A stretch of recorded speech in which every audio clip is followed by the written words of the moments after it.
Dona Gladys, quando a gente fala em administração familiar de uma empresa, muita gente pensa que os processos administrativos, financeiros são deixados de lado em detrimento da família e das preferências particulares de cada um, o que não é verdade em uma empresa séria, uma empresa conceituada. Eu queria que a senhora falasse um pouquinho sobre os desafios de gerir uma empresa familiar. Bom, nós temos uma experiência, né, de empresa familiar, onde o fundador foi meu pai, né? Hoje a Killing está fazendo, eu acho que são 57 anos agora, né? Nós temos toda uma trajetória, né, de empresa com ele à frente, mas em 2002 nós implantamos governança corporativa. Desculpa. E a partir da implantação da governança corporativa e consequente doação da empresa, né, das ações da empresa para nós, que somos 9 filhos, a gente começou a implantar uma gestão profissionalizada.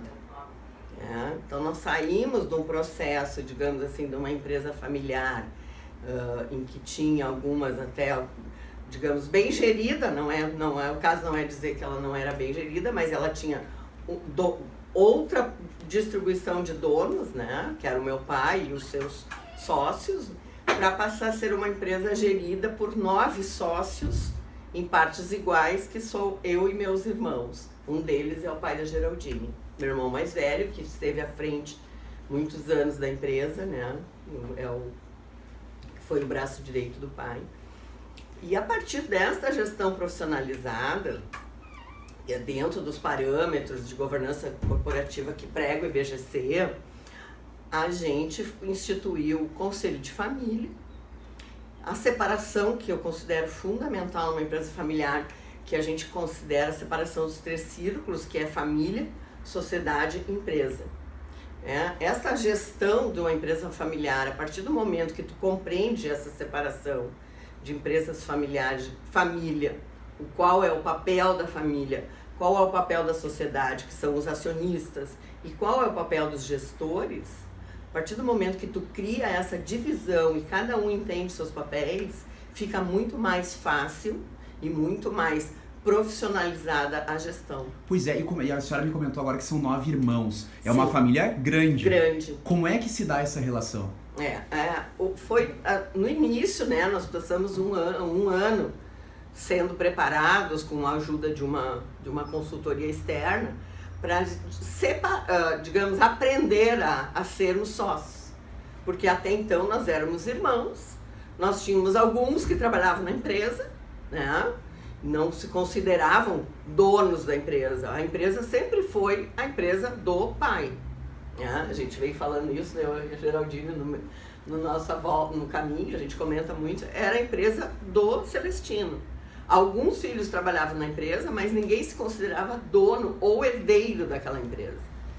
E a partir do momento que a gente começou a se apropriar dessa situação de herdeiros, né, que nós todos já éramos bem mais velhos, já tínhamos as nossas carreiras, né, profissionais, é que a gente se deparou com esse conceito de governança corporativa. E nós tivemos a felicidade de sermos agraciados pelo pai, de ele doar para nós em vida a empresa. Eu considero isso, na nossa história, um grande presente.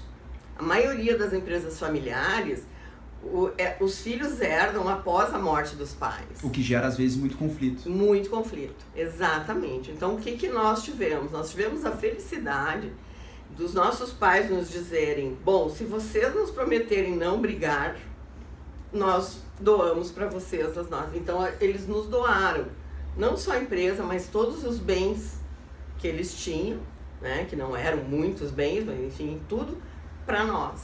Nós passamos a gerir todos os bens da família e a empresa, né, com algumas contrapartidas de sustentá-los, de cuidar, né. O pai e a mãe faleceram, a mãe em 2014, o pai em 2015.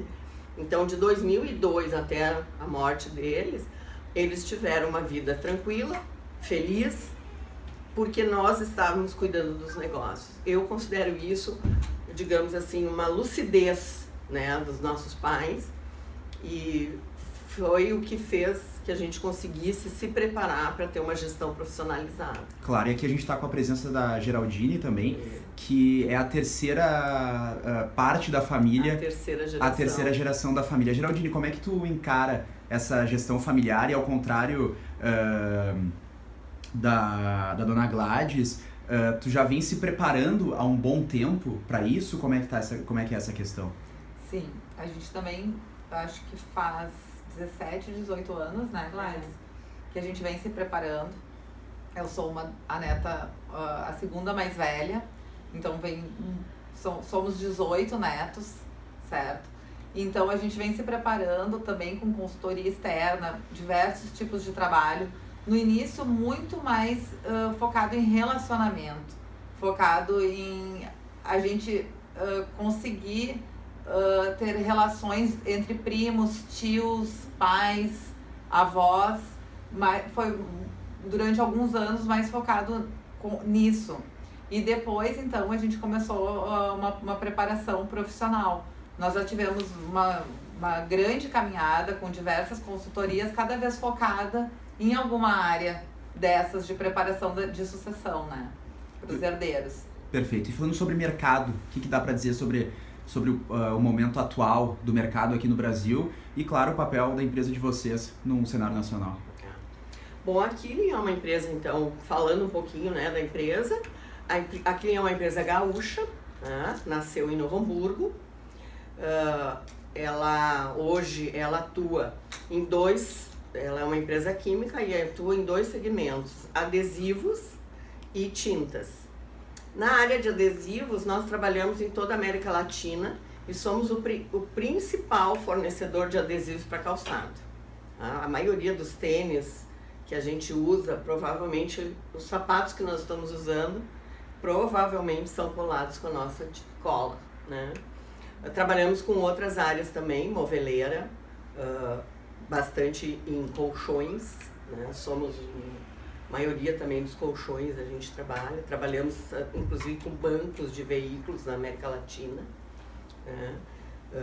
E agora a gente está entrando em construção civil e embalagens, tá? Então a gente tem hoje uma divisão do negócio, mais ou menos 58% adesivos nesse momento e 32% em tintas, em função inclusive de um crescimento muito grande nos últimos anos na área de adesivos. Claro, e como é que a senhora enxerga o mercado nacional? Olha, nós assim, estamos, digamos, a empresa, num momento muito favorável, né? Como a gente tem 2 segmentos, a gente trabalha com 2 mercados com comportamentos muito distintos, né? Nós estamos no adesivo muito bem, crescendo muito, e as tintas, nós estamos mais ou menos navegando em mares calmos, mas não com grandes crescimentos, em função de que a construção civil e o consumo no Brasil nos últimos anos ele decaiu.